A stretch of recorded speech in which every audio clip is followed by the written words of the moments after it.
Bibliofools. All right, well, let's dive in with no further ado. Welcome to Bibliofools, where we read books so you don't have to. I'm Evan Cannell, here with the incredible Full Metal Mac, Mikhail Rowe. Full Metal Mac, yeah. That's cool. That's me. So I shaved my head. I'm trying to be like Vincent D'Onofrio. You look like Vincent D'Onofrio. That's rude. That's a mean thing. It's a mean thing that you said. Yeah, I guess he's Well- he's not the most handsome guy, but man, he's a good actor. No, I love him. He's Well- like, this city stinks. Okay. I gotta clean it up. Best movie villain of all time, Men in Black. That's the best movie Oh, villain yeah. performance. Oh, Heath yeah. Ledger, everybody's Water. like, ooh, Heath Ledger. No, sugar, water. And he's just trying to get comfy in the truck, In the skin? and he can't get his arm to work, and then he just. I totally forgot that's him. Oh, that's an underrated. You're right. I don't know if it's beats out Heath Ledger, but It does for sure. it's a hot take. But Heath it's Ledger's very just good. doing his version of that. Let's be honest. Like, let's check the He was tape. Let's like- check the tape. He's just doing a different version of that. Oh, Oh, you man. want to play a game? Or sugar, water. All right, and we are joined by the one and only Dunchy One Kenobi, Kyle Dunchy. Thank you. That's wonderful and beautiful. I'm happy to be here. We're happy to have you. Couldn't be happier, truly. I am Thank barely containing my happiness right now. I've missed you guys so much. I don't know what it was about this week. I think it's the book and the examination of like the people in your life are the purpose of it that I'm like, Yeah. I missed my boys. I'm This- happy to be talking to you. This was a book where I'm like, I don't know if this is gonna like play well for the audience, but I don't care because I just want to discuss this book with my boys. And that's how most of these books are. But I'm like, I just want to discuss it with my boys, and we're just gonna happen to record. And if you like it, cool. You might be I'm- one of the boys. I mean, there's 40 people. There's 40 people that listen to us right now. Yeah, but we So want out more of than those 40 people, people- Mac. They're going to enjoy it because they like just listening to us True. like something. You know what I mean? And we're so damn grateful for you. And you know what? I'm going to list them off one by one. And we're just going to Let's say shout thank them you out. to every single one. Spotify actually doesn't give us that data. That data, no. Unfortunately. Oh, it doesn't? Okay, well. No, we'd be going to their houses. We'd be like, let's hang out. Do you guys want to you want to just Yeah. chat? You want to shoot the shit? Like, We're doing the pod at your house. Yeah. we're doing it live. We're going to do 40 live shows. Well, this week we're going back to space with one of the most renowned science fiction novels of all time. One of the strangest, most expansive, and ambitious books ever written, The Sirens of Titan by the legendary Kurt Vonnegut. This is a wild ride across the solar system, a cosmic adventure about fate, free will, interplanetary war, and the meaning of life, all told with Vonnegut's signature mix of absurd humor and heartbreaking insight. It's about a man who loses everything, travels across the solar system, and learns the shocking truth about the meaning of human life. Kyle, this is your book. Why'd you pick this one? Because of the author, because it's written by Kurt Vonnegut. I've only read Slaughterhouse-Five, but it's one of the best books I've ever read. No, and I read Cat's Cradle, and I really enjoyed that as well.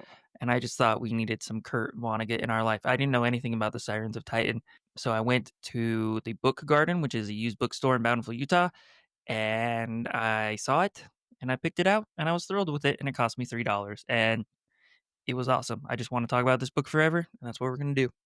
Nice. Which edition is it? Is it the one with the sexy ladies on the front? The Sirens No, one, let or me the one with grab the it. eyeballs? It is the one with the eyeballs because this is an audio medium. Here's the cover. It's Three just- I mean, eyeballs. And the other thing I love about Kurt Vonnegut is he does his own covers. Like he draws his own covers, and designs them all. And so that's the one I did have. not know that. And I almost picked up a new edition of it, but I'm like, that's going to set me back like $12 more.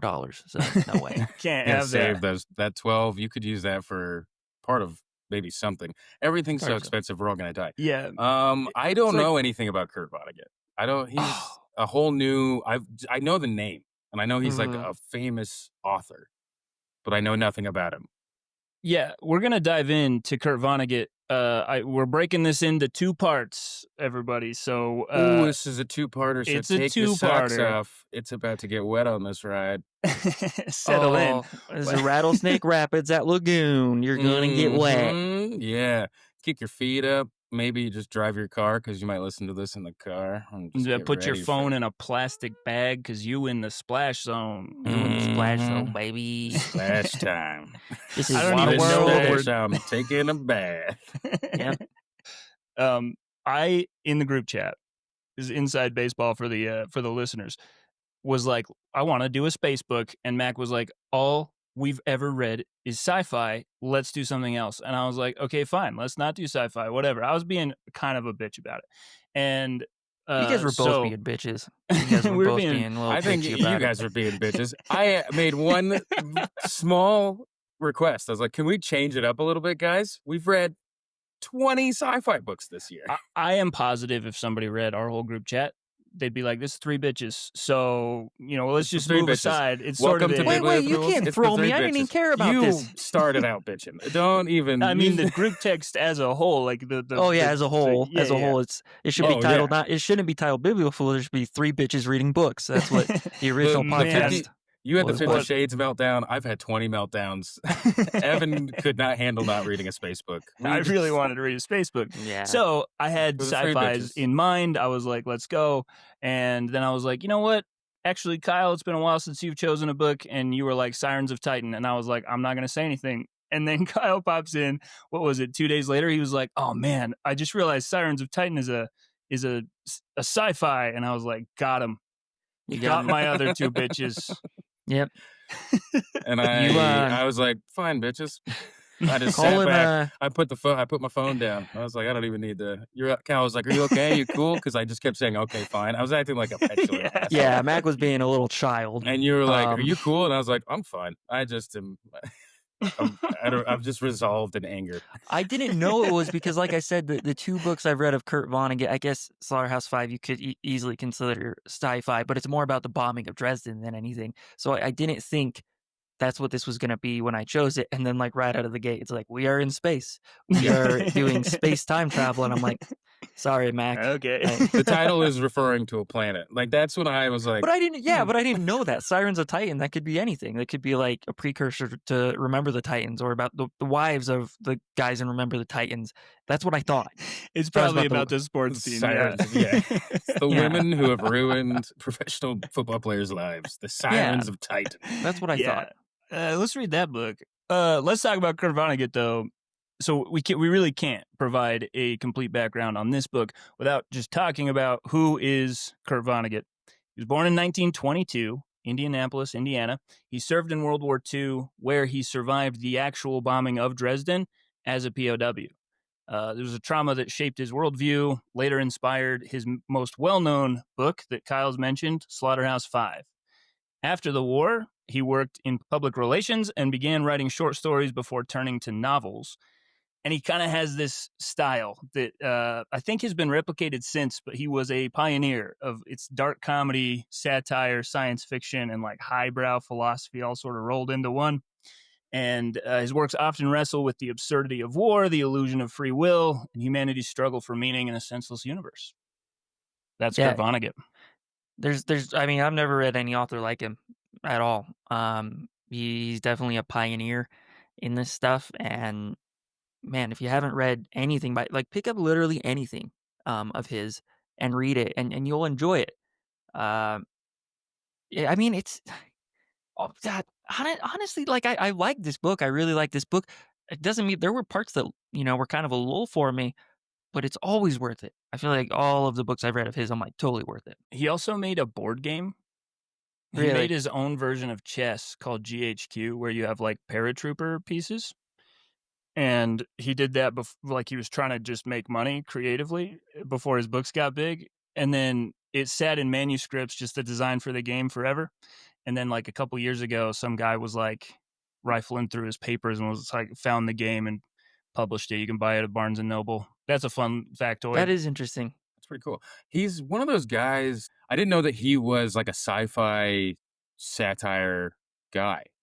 I always thought that he was I thought he was going to be like a Jack Kerouac, like, because he's always in the seminal group of guys. Yeah. And like, I feel like there's so many more sci-fi guys that are such like big, seminal, like crazy. This might be our bias because that's all we read. But like all these guys who like, I I don't realize that they write sci-fi. You think of them in like the old school terms, where you're just like, oh, I bet they write a lot of prose, and it's like, no, he makes funny books about like, what if you turned into an alien? Like it's Yeah. fascinating. Yeah. No, you're right, and that's what I mean. When I first read Slaughterhouse-Five, I thought it was like, I'm like, this is the guy that they probably told us to read like in college or something, because it was very philosophical, and then you find out it's hilarious and it's so out there, and you're right, you're like, it's sci-fi, and it combines all these philosophical elements in a way that I've never seen before, so it's incredibly unique, but not at all what you expect when when you first read his works. Not one time did I think that he was a sci-fi writer. When you first recommended it, I was like, oh, cool. We're going to like, Kyle's giving us some of his Branch out. philosophy stuff. Okay, here we go. And then I was like, it's not bad at all. Nope. There's some philosophy. There's philosophy. It is. but It's a little bit of It does. everything, isn't it? It's most, yeah. It is the It most is. complicated book that we've read, and that includes Lathe of Heaven. Yeah. You're Totally. probably right. Yeah, it covers some ground. But it doesn't, yeah. Well, it doesn't read, it's completely complicated, and we'll get into it, but it doesn't read that way, which is awesome. Mm. It wasn't written by Andy Weir. You don't need to understand the science. You just have to be Gonna able to break down. jump in and be like, okay, I'm in. Let's go. I'm along for the ride. Okay, There you this go. hot take. Let's go. The sci-fi that we have read has bumped Project Hail Mary down in my rankings because okay. I do like the idea of sci-fi being it's exploring other things, not just showing you science. Like it started, like Okay. it just started to. I started to be like, oh, like we don't really get into what it like other than the meeting Rocky of it all. It's kind of just a casual sci-fi that's about the science more, and it's more like a Yeah. I don't know. Whereas like these books are like, think about it, think about it. Think about it. Like, Yeah. Hey, whoa, think about it. whoa, think about it. Are you thinking about it? I'm fucking thinking about it.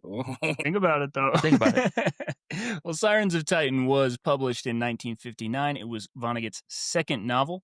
It was an experimental work. So this is where he first started playing with the balance of humor and despair that would define his signature style. The book came out during the Cold War, so it is a book in its time. It captures the paranoia, the space age, existential dread, all refracted through Vonnegut's bizarre, absurdist lens.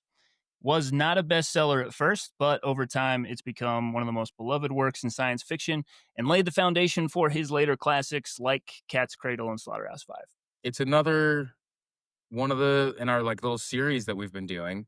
He came up with this idea in one evening with like his friend. Did he? No way. Yeah, they were at a party and they started talking about this idea and they fleshed out the idea and then he wrote the book like a week later. And yeah, just Which another. is insane. Wow. Yeah, it doesn't 'Cause take this a lot of one- time to write a book. Apparently, if you're Well, learning. if you're a creative genius, yeah, for sure. I don't know about genius. I think that if you just really put your pedal to the metal, you can get something good. It's the second guess. Crank it out. Yeah. Yeah, you're right. Yeah. Well, let's dive into the book. The story begins on Earth in the not-so-distant future, a world of wealth, industry, and shallow ambition. Humanity's developed space travel, but still hasn't figured out what it's doing with itself. It's a world that feels very much like our own, with the exception that scientists have just discovered a mysterious spiral called a chrono-synclastic infandibulum that connects the sun to the distant star Betelgeuse. Don't Other than right that, now. though, don't repeat it again. we're going to say it a lot of times. We're going to say chrono-synclastic infandibulum. No, ton. you know the word I'm A saying. lot, a Don't lot. say it again. You know exactly what I'm referring to. Do not invoke Oh, that yeah. name. Oh, Beetle- we've got don't. two more. You're gonna get us in trouble. I have a crazy cat. He's gonna love it. He's going to love it. Yeah. I do It's the think it's last thing interesting. Mikhaila needs this The weekend while last fucking Tiffany's thing out. I need. is a Beetlejuice. Actually, a Beetlejuice adventure would be right up my alley. Let me tell you. Oh Yeah, my you'd love that shit. God, that would me and Beetlejuice. My script for Beetlejuice is just The Hangover, but it's me and Beetlejuice. Well, it's been said Beetlejuice. 3 times now. You Oh, were fuck. really... By I did it you. to myself. You did this. You did it. I do think it's interesting that like it's not like they're not traveling to freaking Saturn and shit. They've only made it to the moon, right? Is that it?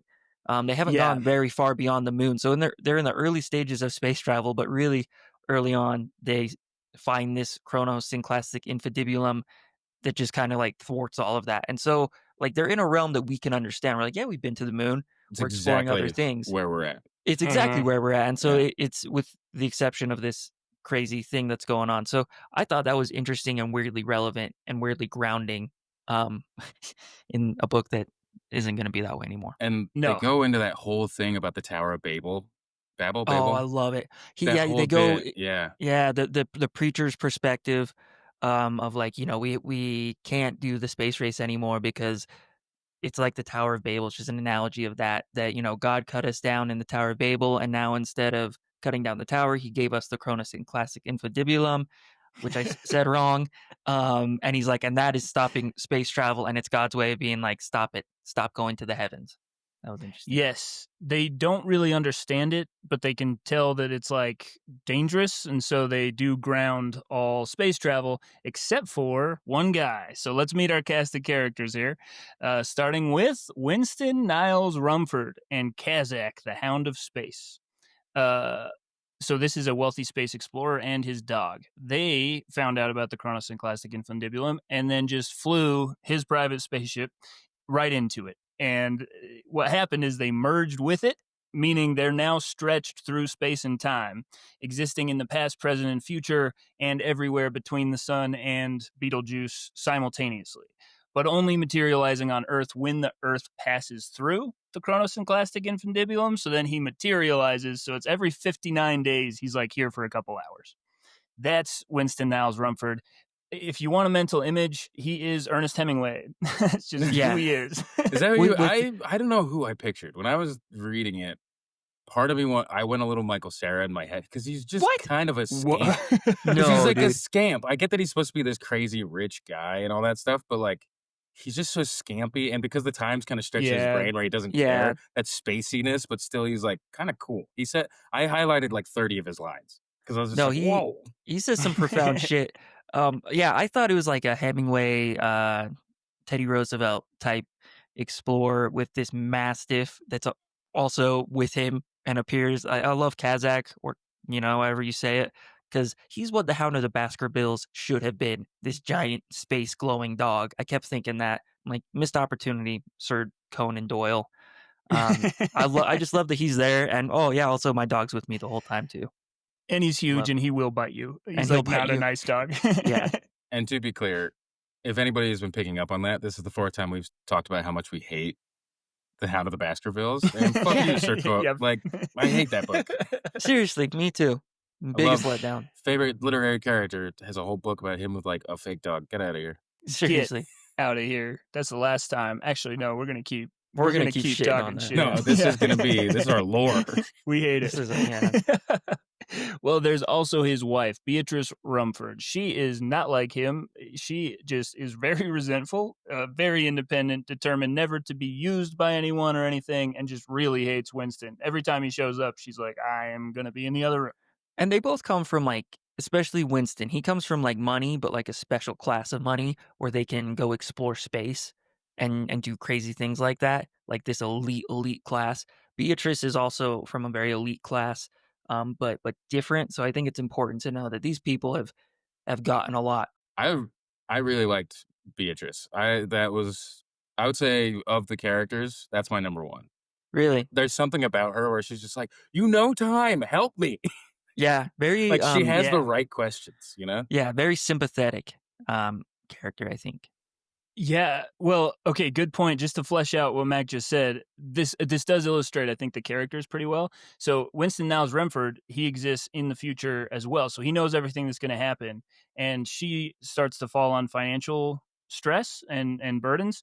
And she's like, can you please just tell me, like, what to invest in? And he's like, you think that more money right now will make you happy, but I know where you're going, you'll be much happier. And so that's them. But that's the reason I liked it is she's like, do you think that that's a good answer? And he's like, that's the truth.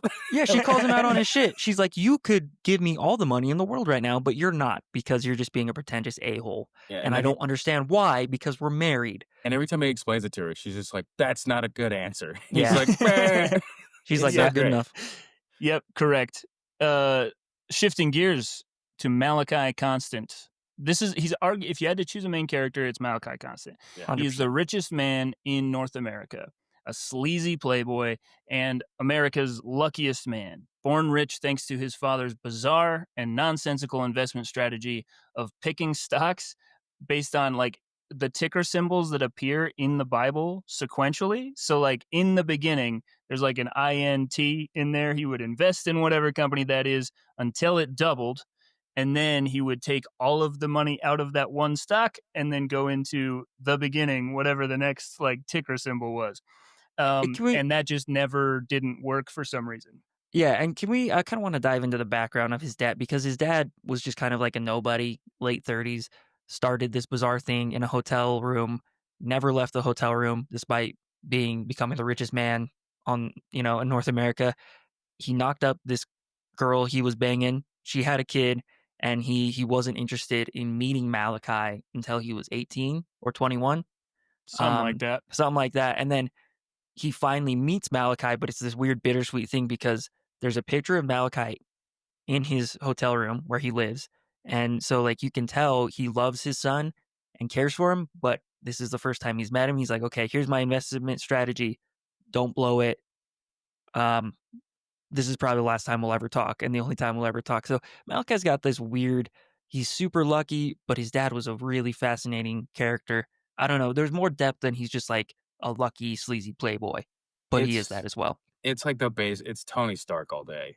So when Winston and Kazak materialize, Rumford invites Malachi Constant to meet him, and he delivers a cryptic prophecy. He tells him that Constant will sire a child with Rumford's wife, Beatrice, on Mars, after which he'll travel to Mercury, briefly back to Earth, and end up on Titan, which is a moon of Saturn, where the three most beautiful women Constant has ever seen will be waiting there for him. He shows him a picture, and he's like, these are the women that live on Titan. And he's like, oh my God. He's so impressed. Number one, that's all he says. And he leaves him pretty vague. He's like, and Malachi's like, what if I don't want to go to Titan? He's like, well, what about these women? And he shows him the picture of the sirens. And like, Malachi is like crazy horny, but he's also wanting to cry because they're so beautiful. Like, it's just this weird, he's like, I don't know what to do with this much beauty. Yeah. And he decides, like all of us for the most part, to run from destiny. And that's what he does. Yes. I like how how Kurt uses, what's his name? Winston. Because I feel like in a lot of stuff, they would make him fleeting and mysterious. Mm-hmm. And in this, he's just kind of a guy who shows up. It's kind of like, all right, this is what's going on. Anyways, so, and then like, it feels like he gets all of he says all of his things, and he's kind of just like, well, I said all my stuff. What's on the TV? You guys want to go see a movie or something? I'm here for the rest of the day. He's like, I got another few minutes before I go back into the universe. Want to play pool? I don't freaking know. You got any magazines laying around? I don't know when I'm going to show up again, so might as well rub one out real quick. What do we got? While I'm corporeal, let's get this done. It's going to have flicks. Yeah. That's exactly what it is. He brushes off like big questions. They're like, wait, so you exist like in the past and the future? How does that work? He's like, it's the whole thing. You wouldn't understand. Anyways. God's honest truth. Don't know. Don't know. Here we go. Yeah. Speaking of God, I met God. Kind of an asshole. Anyways, let's keep going. That's the impression he gives. It's like, Didn't okay, love that guy. He sucks. My dog's with me. Did you guys see the dog? Ghost dog. He's like, I got this hound. He's like, don't start him. He will bite you. And he's a space hound. He's a giant space hound mastiff. He'll bite you. You guys ever heard of Cheers? It's gonna be good. You're gonna love Cheers. You're gonna love Cheers.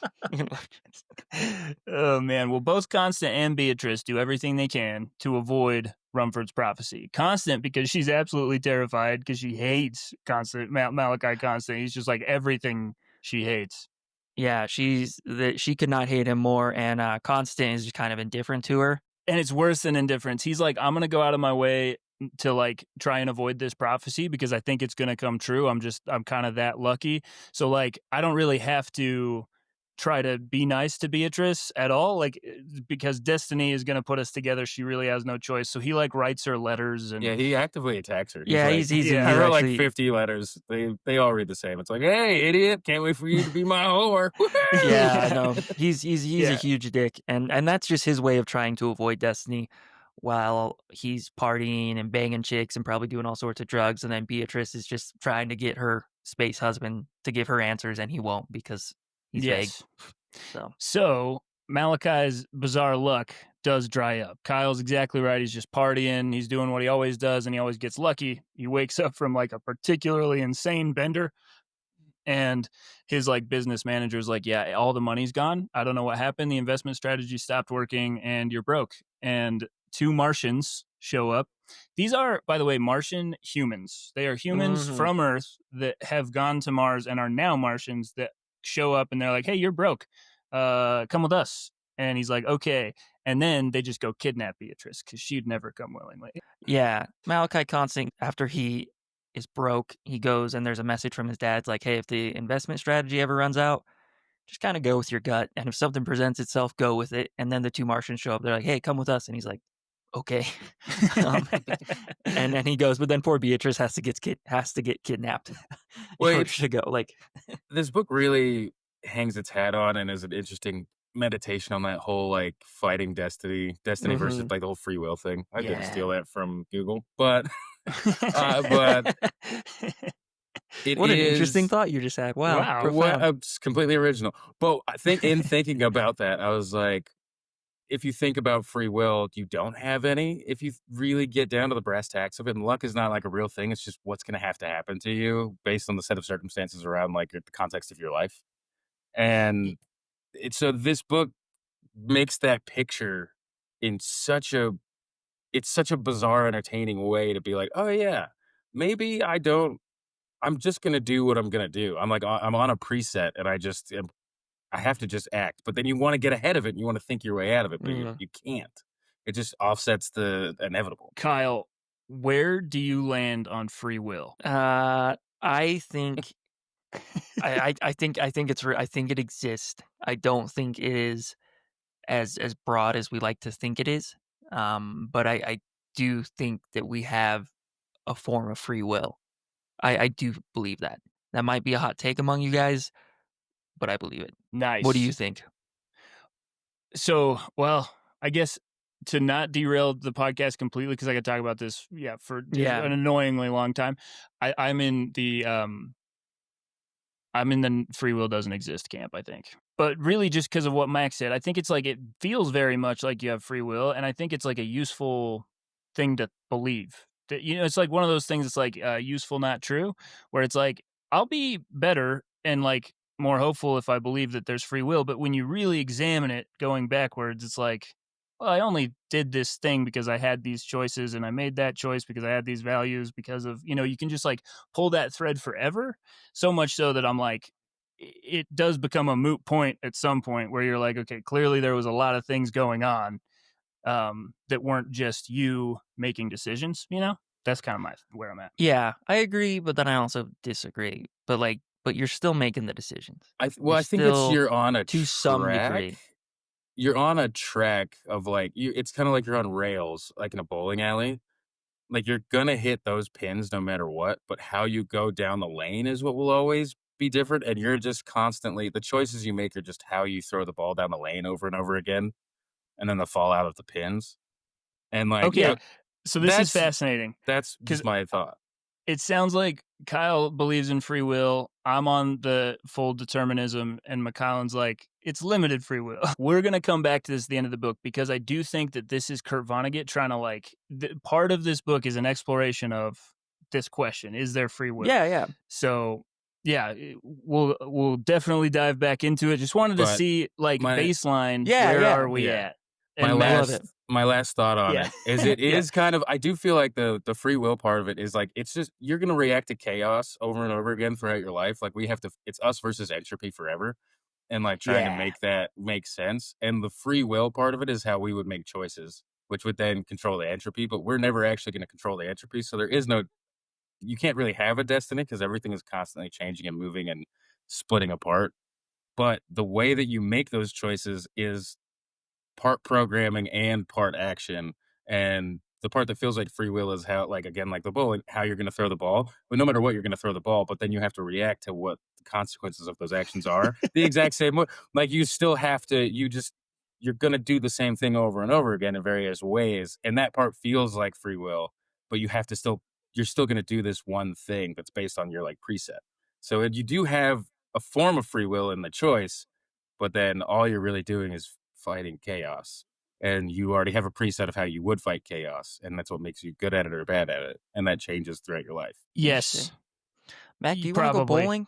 Yeah. I just want to go bowling. I'm just trying to get you guys to go bowling. I actually really do. That analogy actually makes a lot of sense. But I don't know if I've never thought about it more than this moment right now. And so I'm just like putting it together in my head. The Beatrice and Constant, last we saw, were getting taken to Mars by Martians. Skipping ahead several years, we meet Unk, a totally different guy, a Martian whose memory has been wiped and he's been subjected to mental torture. The Martian army is brutally disciplined and Unk refuses to stay in line. He discovers a letter he wrote to himself from before his memory was wiped, revealing that he has a wife named B and a son named Chrono, a delinquent troublemaker who has incredible luck he attributes to a piece of scrap metal he carries as a good luck charm, which you may want to make a quick mental note of. Yeah, that's okay. Sorry, I have to stop you because this was my favorite part of the book because I don't know why. It just hit me differently. The first time we meet Unk, he is being forced to murder someone that he loves, and he doesn't know he loves this person because his memory has been wiped. That's the kind of situation on Mars, is that people are being forced to murder people they love, especially Unk, because he is so determined to remember things. And it's brutal. Mars is brutal, and he's defiant despite that, despite having a literal thing in his brain that buzzes and tortures him every time he steps out of line. He's still willing to do that, and I love it. I love Unk so much. Yeah, he's got an antenna that plays like drums in his head. And so, like, you talk about free will. This is actual, like, mind control. Yeah. They have antennas in his brain that can make him feel pain and stuff. But yeah. He discovers, yes, that he has a wife and a son named Chrono, and Chrono has this weird metal piece with him always. Yes, 100%. I wish, there's so much here. I had to cut some stuff just to, like, get through the plot. But yeah, it's a fascinating, this is the part to the audience. This is why you should read the books. Yeah, read the book. If it sounds fun, there's plenty more that we just have to cut to get through it, right? So, but yes, this whole Martian part was really cool. Okay, so do make a mental note of the scrap metal though, because you're in the book, you're like, why is he talking about this scrap metal piece so much? But it becomes important. So it is at this time that Unk runs into Winston Niles Rumford, who tells him the saddest love story on Mars. The story is of a man who, while traveling to Mars, learned of a beautiful woman on board his ship. He snuck into her room and forced himself on her in the dark. When he turns on the light, he realizes his whole life, he'd only caused others to suffer. It sort of sinks in that moment. I am a huge piece of shit. Their memories are wiped upon arrival to Mars, but when the woman has a child, the man realizes it's his. He writes himself letters so he'll never forget his debt to the woman or the child. And in the letters, he sort of forms a philosophy around not causing other people to suffer. Over and over, his memory is wiped, but every time the man finds the woman to try to help her and take care of her, and he finds his letters to himself and he keeps writing them. After the story, Rumford sends Malachi and his sadistic commander Boaz off on a spaceship to join the rest of the Martians because they're finally invading Earth, which is what they've been training to do this whole time. This story was rough to read, because he rapes this girl on the spaceship. There's no getting around it, and it's terrible. And she's suffering so much, and he only does this. Can we tell them who it is, or is that so? Because we know at this point. Yeah, the way that Kurt Vonnegut writes it, the audience knows. You're like, oh, this is Malachi. So we find out that the saddest man on Mars is actually Malachi. And he, before his memory was wiped, found out there was a beautiful woman on the spaceship en route to Mars and decided, oh, I'm going to go win her over, sneaks in, and he rapes her. Our main character rapes someone, and that sucks. That's terrible. And she becomes pregnant with his child.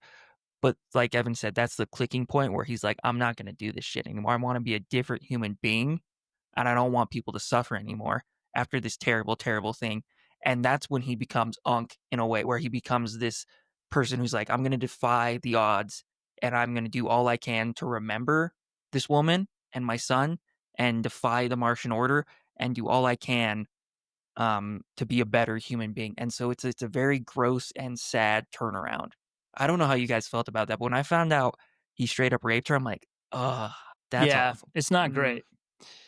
Not great, but he does turn the light on.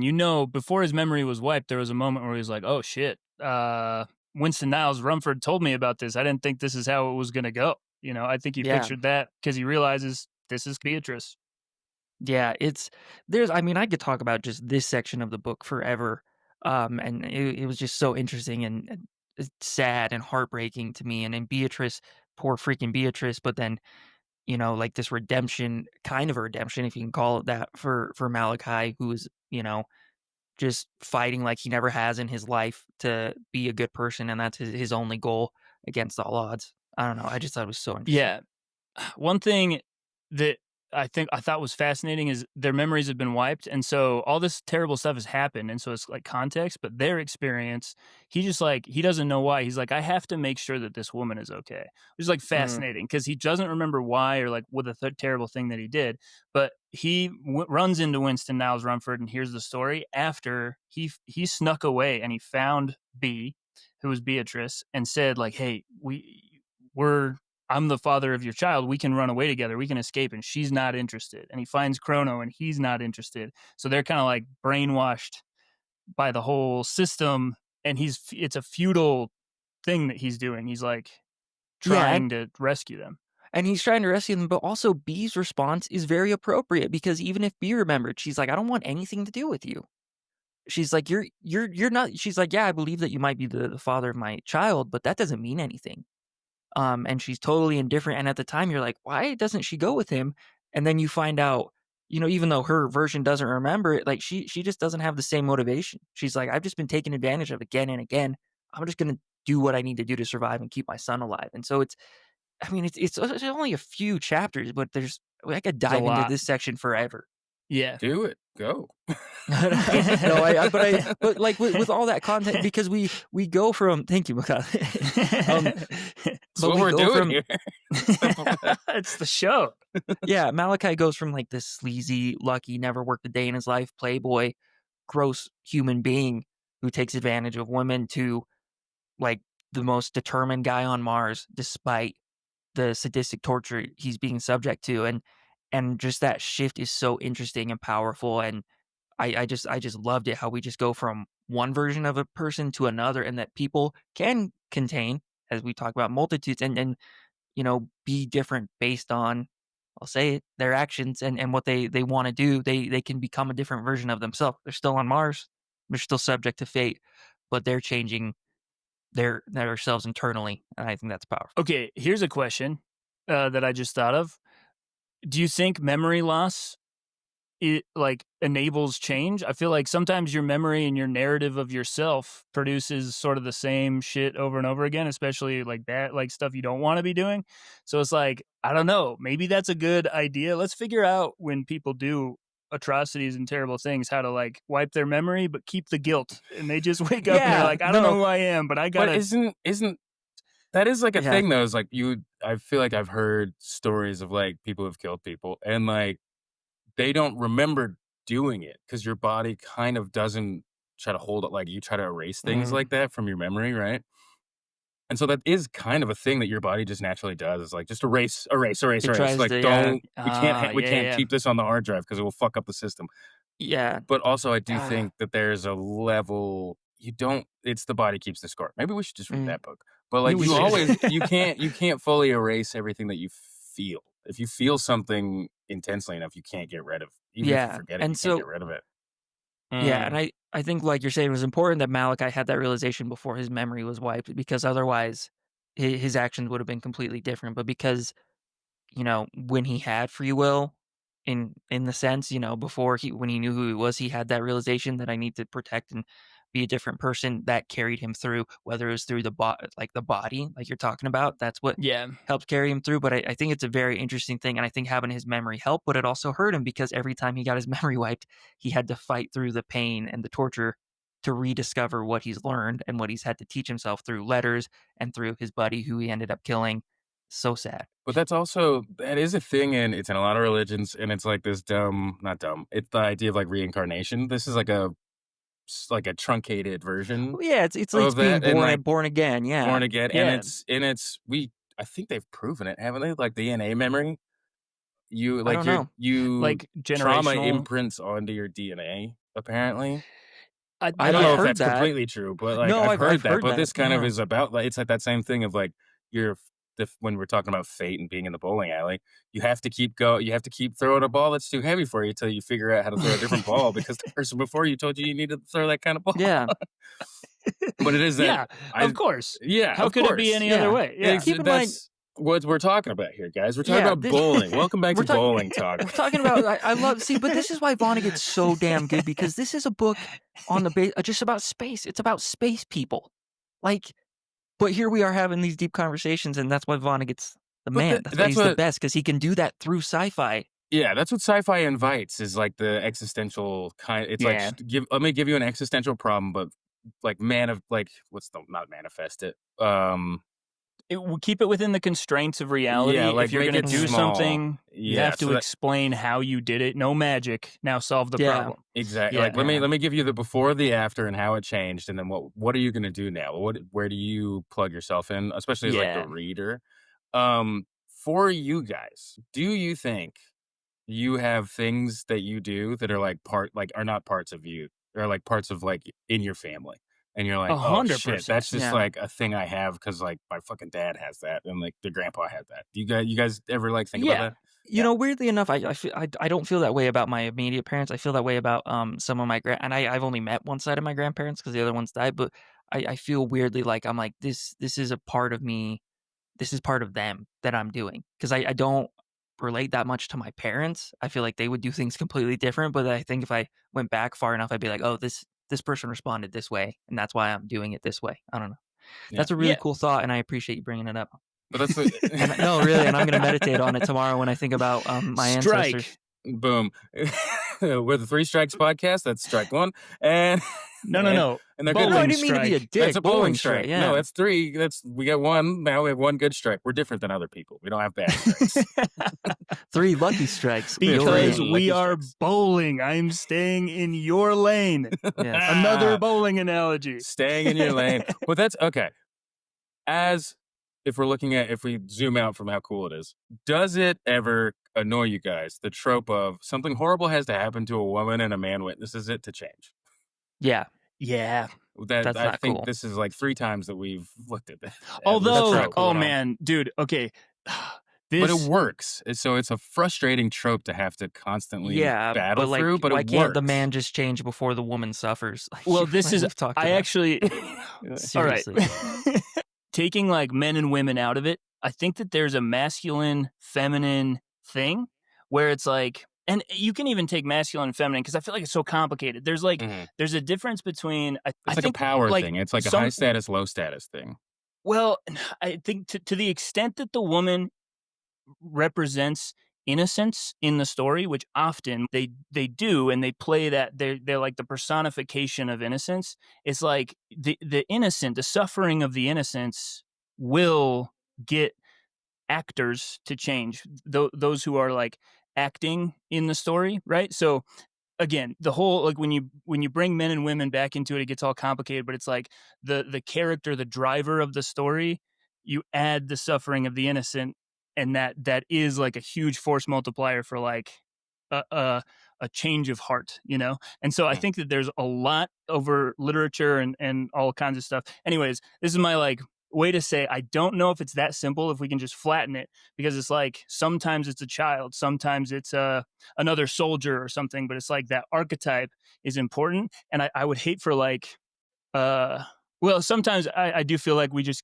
fall into the same lanes of like, like, why are the women always like I don't know. I don't know how to like non-controversially say this, but I'm like, let B No, but represent innocence. It's okay. Like, Yeah, I think it's a yeah. good thing. You know, I think No, it's I like love that. accepting something for the time it's made, but it's also that's just that thing works because even no matter who you are, if you see somebody like you can relate to this. I think that we get too caught up in like our identity.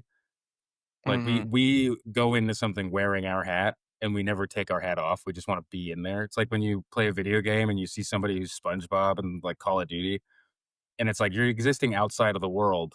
So you don't, it's like it breaks the experience, you know? So like Mhm. oh, this book is written in the time it's written in whatever we can say whatever we're gonna say. But in your vein, Evan, of like not being controversial, but I think if you take our modern day hats off and everything and look at these stories, that is just such an interesting trope. And I think that's a perfect way you said it. That taking it like Yeah. the act of killing, like when you kill innocence, especially if you're the person who does it, that changes you. And sadly, like the best way that people realized that would be representative of was like men doing things to women or seeing women be hurt. But that's just because those are the people who were telling the stories, and we're past that. And like now, everybody's telling the stories, Yeah, but and that doesn't honestly, change what it means. yeah, and it's terrible, but you're right. It's any form of innocence. And most people will feel guilty, and then the actor's acting upon that when they see innocent suffering. But also, if you discount things because of your current context, you lose yes, things. that's what I'm trying to say. Yeah. Yeah, it's like the archetype's there. Don't get in the way of it. You know. Oh yeah, let it be the archetype. Yeah, So yeah. moving back to the invasion of Earth. So the Martians, they were training to invade Earth, and it was going to be spectacular, and that's what they were told. So they're ready. They've got their spaceships, and the Martian invasion of Earth collapses almost immediately, and almost as if by design. The Martians, armed with only basic equipment and no real strategy, are decimated. Humanity barely notices before destroying nearly the entire planet's population. They just nuke the shit out of them. In the aftermath, people, yeah, Sorry. I love this trope of you're like the Martians are coming. We're in for a real fight, and it's like not really. we're just gonna beat the shit out of them really quick. yeah, I think we yeah. all just assume we'll be the Viet Cong. And it's like, oh, Yeah, no. yeah, exactly. No, you're totally right. We're not those guys. We're not going to be scrappy. Not a tunnel in sight, Chief.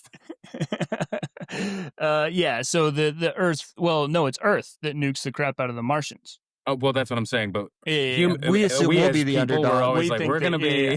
we're going to be the underdogs that really turn things But- around. No, yeah, we just squash them. And then in the aftermath, people start to realize that there were women and elderly and children among the Martians, and their guilt begins to take hold as the footage is released. And they're like, oh man, what have we done?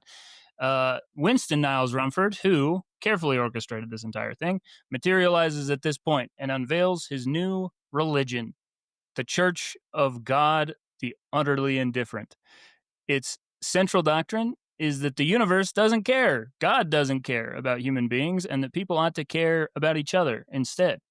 So, all right, actually, yeah, let it hang there. Let it hang there. I mean, we're not going to talk about it.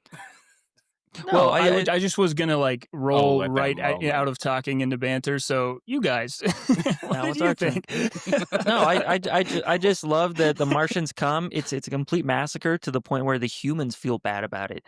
They're like, man, we killed a lot of them, and they were ill-equipped, and this wasn't even a victory. This was just a tragedy, and it's sad. Winston pops up at the good time. He's like, let me introduce a new religion. Because when is the best time to introduce a new religion? After a lot of suffering and change. And that's exactly what he does. I think I don't know. It's kind of like the idea of or a nihilist, you know? Yeah, They never have but care about each other thing. And I think that if they did that, I would be like, okay, I'm in. This is cool. Let's do this. Yeah. But none of them ever do that. I think that's just a missed opportunity. Because if you just really went after but we love each other, like God's not real, but hey, you guys, we're besties. I will do anything for my neighbor. Like if you did that, I would be all about atheist. I'd be like, atheists, let's go. Let's Yeah, go. love Yeah. my neighbor. But Let's go. they never do that. This book cracks what would work for me if they did that religion. Well, and on purpose. So the reason why the Martian invasion is Rumford orchestrated this to produce this ability. He's like, I can see the future. Let me do something actually good. Like, let me actually make a difference. We're gonna make an omelet. We're gonna crack some eggs, You're like gonna crack a hundreds of couple eggs. thousands of eggs. A couple of women and bring 'em- children. Yeah, a whole bunch of people to Mars. We're going to train them up, and then it's going to go horrible. But then the entire Earth will have such guilt that they'll accept the new religion. And so that's his plan. And then he's like, all right, here's the religion. This is it. God's not real. He doesn't care. He actually doesn't say that God's not real. He doesn't. He says he says doesn't care. that God doesn't care. He says God doesn't care, and he's like, some people try to be like, well, are you God? And he's like, I'm not God. I'm so far removed from him that like I can't even access him with my weird powers. He's like, but I can tell you God doesn't care. Very Dr. Manhattan. Yeah, yes. very Dr. This Manhattan. character is Dr. Manhattan before Alan Moore crushed it. Before he gave him big old blue dong. Big old... So. Yeah. I do have to read. This was one of my favorite parts of the book. You guys know where I stand on God, so I just had a kick out of this one. So you love he her. says, I love her.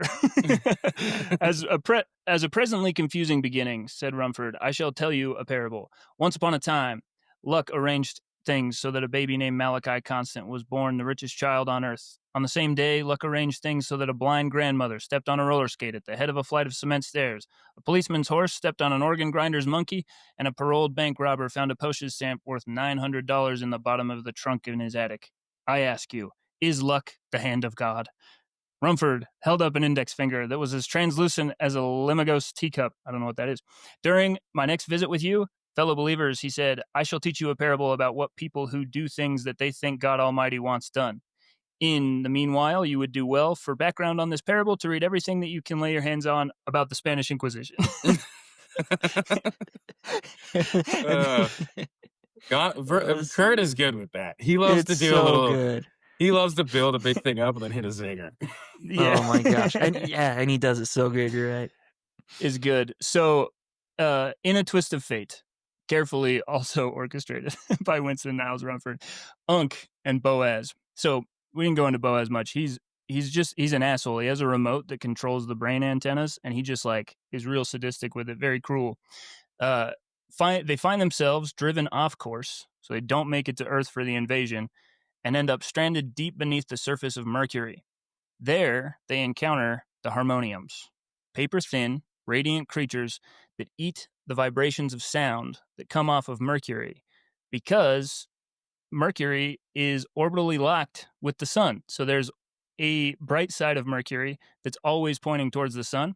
So the cold side and the hot side are sort of like doing this push-pull thing that creates these vibrations like a sound, and they eat that. So, yeah, those are the harmoniums. The two men respond to their exile in opposite ways. Unk becomes obsessed with escaping, clinging to the hope of returning to his son, while the once cruel Boaz finds quiet purpose caring for the harmoniums. After 3 long years, Unk finally discovers a way to leave the planet, but Boaz refuses to go, realizing that for once he feels at peace, declaring, I have found a place where I can do good without doing any harm. Unk pilots the ship away, bound for Earth, and that is where we'll pick up for part 2 of the Sirens of Titan. Beautiful. Oh, yeah. Will they escape and make it to Earth? Will Boaz find peace with the harmoniums? We don't know. We do know. We'll tell you about it in part 2. He just answered both of those right now. Those are the parts we know. Wait, so that's what he answers at the end of that. Unk piloted the ship, but will he make it to Earth? Will Unk make it to Earth? We don't know. You're right. That's the big question. What will happen to Boaz? We actually never find out. That is true. We do so know. That's one we can't answer. No, we don't know what happens to Boaz. He dies on this planet. What do you want to know? Like, well, he gets his ship. I don't know. Maybe he creates a harmonium human hybrid and things get real weird. You never know. This is where we roast Kyle for no good reason. Idiot, you didn't hear it? You guys. We just said that, Kyle. We just said it, you dummy. You didn't listen? I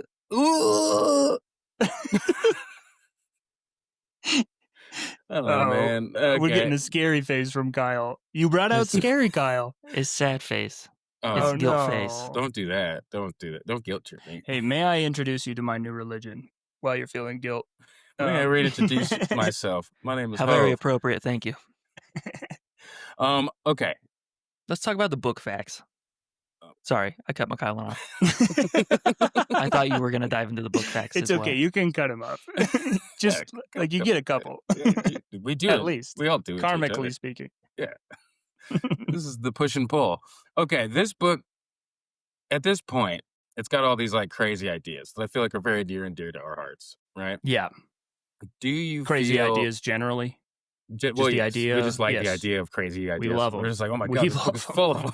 What am I going to do? Oh, busting. But do you, so is there any insights at this half that you guys kind of had? Like any thoughts that kind of popped in your head where you're like existential crises that popped in your head or musings? Or no, should we Weirdly- just fuck off to the book facts? No, I mean, my belief system is ever evolving and beautiful, much like a flower in bloom. But it doesn't exactly align with Kurt Vonnegut's belief system. But for some reason, I accept a lot of these ideas and I love a lot of these ideas. But like, I wasn't shaken. I don't know. It Well, wasn't. not shaking, but like No, it's just but- like a new thing in the hopper, you know, something. Yeah, a new, no, but a new I'm like, color to paint with. I was grateful for these new ideas to chew on for sure. Mm. And they brought about some thoughts that I probably would not normally have within my normal realm. So I thought it was hit me really with one good. of those thoughts. Hit me with a thought. That's what I'm looking for. That's the juice. That's the when I squeeze this lemon. That's the juice I'm looking for. I always Squeeze come. that lemon. I like big ideas, but I always come back to the people and the relationships with the people, and so I thought a lot about, you know, can someone like Malachi really change after committing such a horrible act? I was shaken when I found out our main character, who I was rooting for, raped someone. Like that tore me to shreds, and I'm like, Yeah. this could ruin the book. Like that could be like narrative suicide, to be like, hey, you know this guy you kind of like? He's a giant piece of shit, and he raped a innocent woman. And so that took me a bit, and I had to reread it. I'm like, am I sure I read that right? But I thought, you know, what can man do when he's determined to do the good thing? How far will he go? When will he give up and just be like, it's easier to do the easy thing and conform as a Martian? And I thought a lot of, what will the world look like after Rumford comes and declares this new church? What will the world look like in a few years? And how is that going to impact people? Is it going to be as good as I think it is? Or are there going to be downsides? I had a lot of thoughts. The main big thoughts of the book hadn't sunk into me yet. I feel like towards the end, Yeah. Kurt, The end is he really starts, when... yeah, he starts hitting that stuff really hard. But the Boaz thing got me. I did shed a little tear, if I'm being honest, for Boaz's little soliloquy about why he was staying on Mercury. Yeah. I know I'm like reading a lot. At some point, legally, we get in trouble. But there's he plays some music.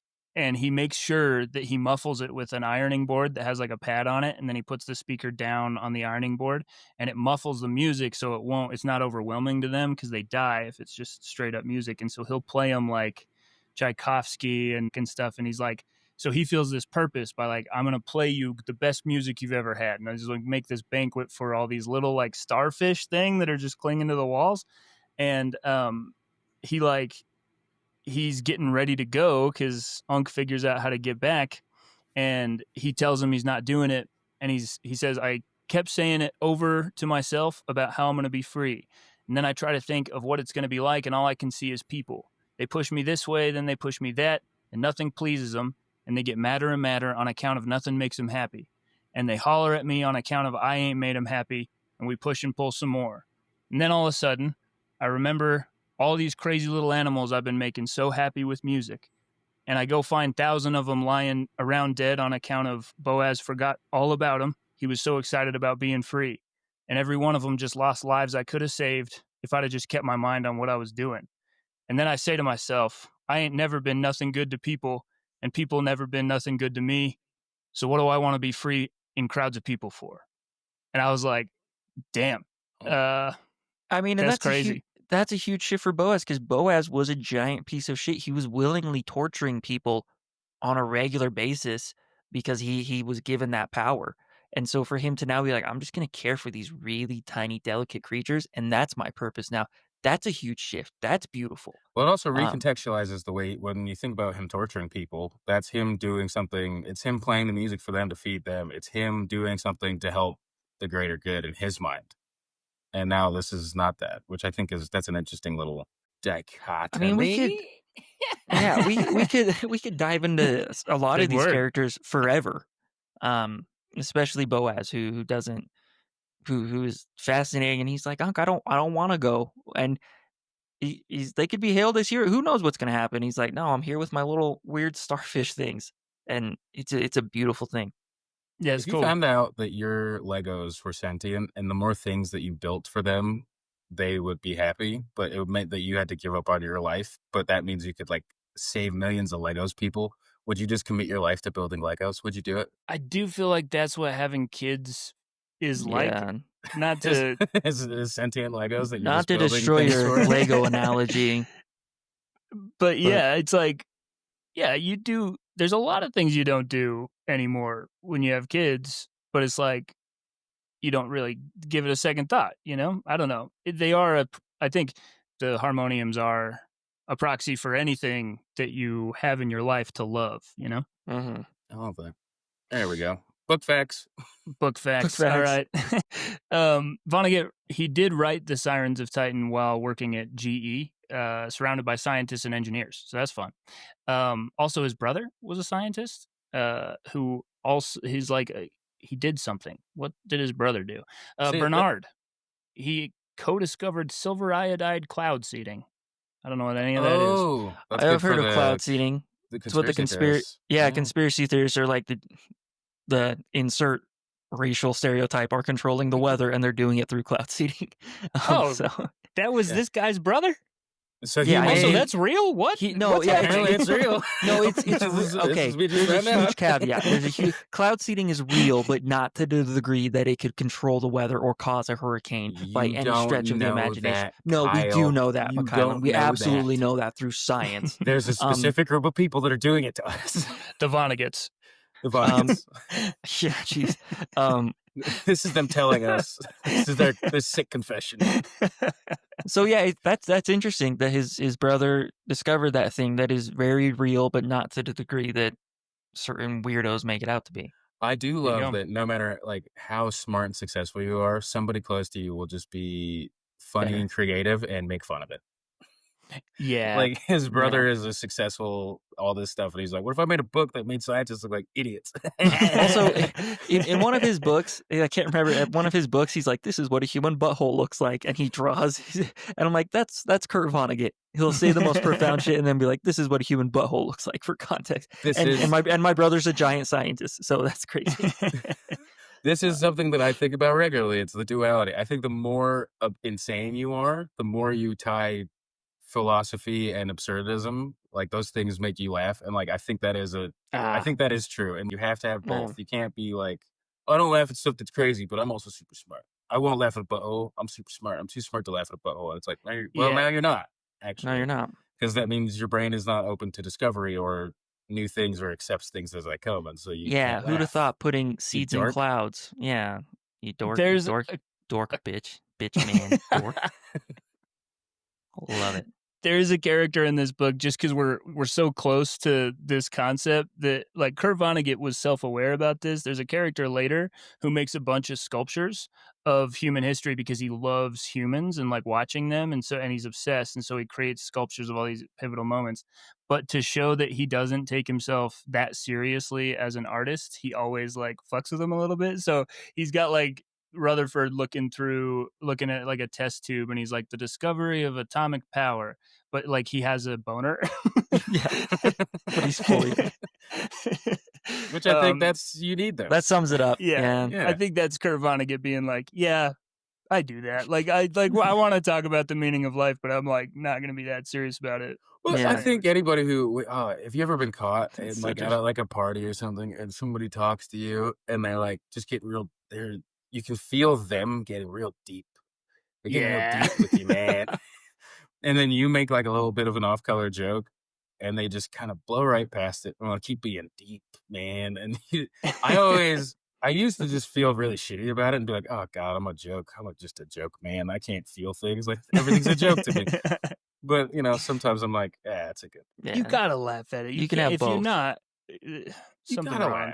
laugh. We're all Yeah. gonna die. We can't. How do we not laugh every day? Yeah.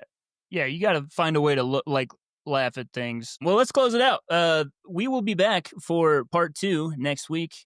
Thank you to our fake sponsor, Ghoul Ferris Wheels. Now, Kyle, you have to explain what that is, because I asked, who's our fake sponsor? And you said Ghoul Ferris Wheels, and I am fascinated to know what that is. I don't know how you don't know what it means. It's self-explanatory. It's a Ferris wheel run by and for, but not exclusively for, ghouls. Ghouls being like zombie things? Ghouls are a very specific creature, and they're kind of vague. We have a history of I don't like ghouls. negative. We have a negative relationship with ghouls. They killed Evan in Hell House. Ghouls, just little ghouls, and they're running the Ferris wheel, and then mostly little baby ghouls will come on, and teenage ghouls with ice cream and the date, and they're nervous because maybe they'll kiss at the top of it, and then maybe a human will come on, and the ghouls will allow it because Ferris wheels are fun. That's what a ghoul Ferris wheel is, and we're grateful for them sponsoring us. Yes, we are. I have nothing else to say. That's amazing. And the little ghoul, he's on a date with a girl, and he's nervous with his little ghoul hands, and she's nervous, and they're both sweating. And as we all know, ghoul sweat is really just sweat, but stinkier. And so they're stinking up the Ferris wheel, and it's a little gross, but it's also cute. And then they kiss, and the ghoul fireworks go. Oh man, I'm a romantic. What can I say? Thank you, Ghoul Ferris Wheels, for sponsoring us and this bullshit that I'm spewing out of my mouth. No, keep going. What happens to them? What is their life like? Well, it doesn't end the way you think, because ghoul lives, like human lives, are very unpredictable. And so they date all through high school, and then they go to different colleges, and the girl ends up cheating on the ghoul boy, and that breaks his heart, and he becomes, as we come to find out, what's that thing called? What's that called where you hate women and you think women are bad? like an incel? Yeah, he becomes a ghoul. He becomes a ghoul incel. He becomes a ghoul incel, and he's still writing blog posts to this day about how women are terrible just because one cheated on him one time. And a ghoul cell, to be clear. He's a ghoul cell. He's a ghoul cell, and he describes to the ghoul version of Andrew Tate, which is Ghoul Tate. Ghouls, they have their own Andrew Tate in Ghoul His name World? was just Ghoul Tate. He's not creative like this Andrew Tate, and so Ghoul Drew Gate. But the cool thing about the female ghoul is she got knocked up by this guy she cheated with, and they're living a very happy life. They have just like a 4 guy? kids. No, Okay. it was a guy. It was a guy. It was a ghoul guy, because as we know, like ghouls can't reproduce. They just can't reproduce normally, and so it has to be a ghoul guy with a very specific set of sperm. And if you're lucky enough to find one of those ghoul guys, you hit the jackpot, and she has like 10 or 12 kids now, and they're living over in Bozeman, Montana. They got a ghoul ranch. So they Wow. ranch themselves. They have Yeah, like, they're they ranchers. raise ghouls. They They raise ghouls. ghouls. She's popping out ghouls because he's got that special ghoul sperm. It's cute. It's cute. All right, well, follow, and subscribe on Spotify, Apple, and Audible. Cut all that. And our email is staying in. Our email is bibliofools@gmail.com. BIBLIOPHOOLS. E-I-E-I-O. B-I-B-I-I-O. Was a rancher, had a ghoul. E-I-E-I-O. Goodbye.